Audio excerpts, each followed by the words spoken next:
कई जगह आपने देखा होगा कि ट्रेन जब पुल से होकर निकलती है तब भी बहुत से लोग उसके नीचे से निकलने से डरते हैं। ट्रेन जब जमीन पर बिछी पटरी पर चले तब तो रुकना सही है क्योंकि कोई एक्सीडेंट ना हो जाए, लेकिन ऊपर पुल से निकले तो भाई डर किस बात का।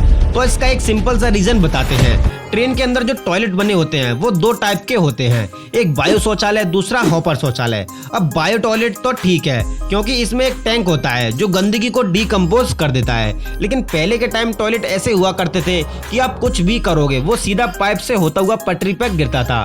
इस डर से बहुत से लोग पुल से निकलती ट्रेन के नीचे से नहीं जाते क्योंकि उनको लगता है हमारा गुड़ गोबर ना हो जाए।